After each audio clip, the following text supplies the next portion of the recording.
Hello YouTube, Professor Kadri here. Welcome to Piping 103, Lighting. Lighting a pipe sounds simple. In practice, it's one of the things new pipers struggle with the most.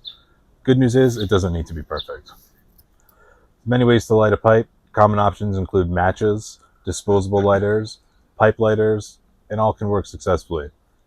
The best flame is usually one that you have available. Many smokers start with a charring light. During this light, the tobacco begins to burn, moisture is driven off, and the tobacco expands slightly. You'll notice that it kind of stands up. Stands up. Yes, exactly. Surface of the bowl often rises like that. This is completely normal. Why perform that light? It gets the tobacco ready for a more even burn.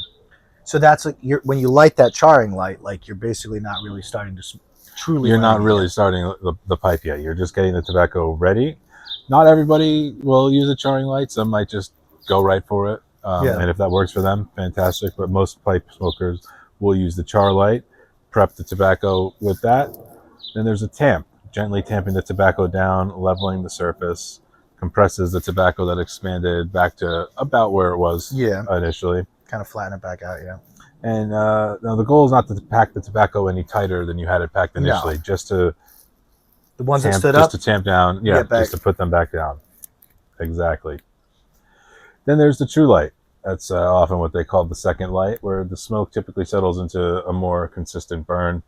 At that point, the goal is to no longer be lighting your pipe. You might need a relight or two, but the goal is to enjoy your pipe, no longer to be in the process of lighting it. I've got a question for you. Yeah. So sometimes when I light the pipe, it seems like, I try to get the flame in contact with the entire, I guess, I don't know if it's circumference, all the tobacco that you can see on the top of the bowl. But sometimes it'll feel like, one side maybe gets lit, and there's a section where, okay, this is lighting, it's starting to form ash, and that ember is going to go down, but this side over here remains unburnt. Do you have any advice on that, or is that just a normal thing? In my experience, it's just kind of a normal thing. It happens from time to time. You can kind of tamp it down a little bit, try to keep it even with the tobacco that's burning, and try to maybe get the ember spread out by applying the flame again. That's about all I could recommend for that kind of situation.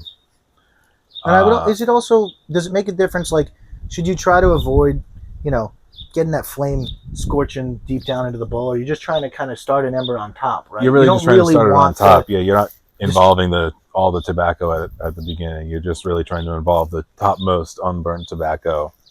Right. So it's a less is more kind of thing. Just get it like an ember formed. Yep. You really just want to kiss the flame to the tobacco, and you let the draw the flame in rather than project the flame down into the bowl, because we're not trying to light the bottom of the tobacco that's on the bottom just yet. We're trying to get there eventually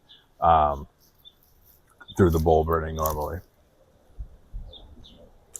Can't talk about lighting without talking about relighting. Every pipe smoker relights. Experienced smokers relight, experts relight, new pipe smokers relight.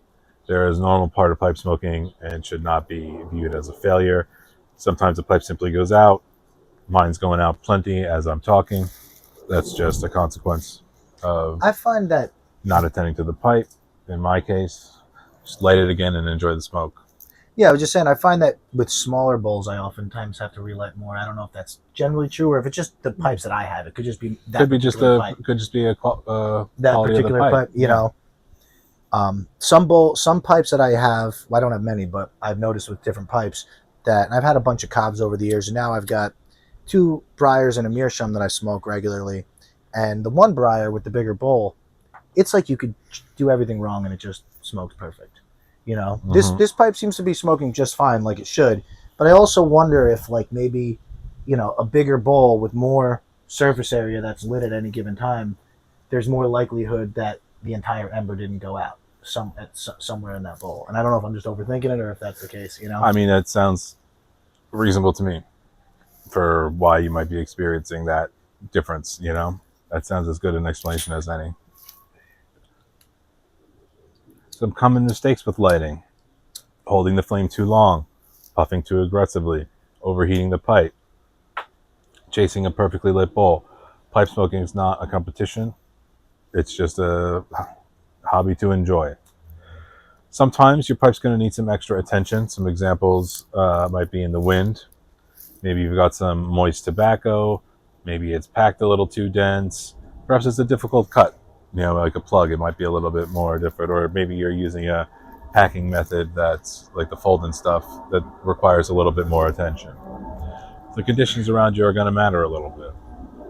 A pipe that requires additional relights is not necessarily being smoked incorrectly. It's just a function of how that pipe's going.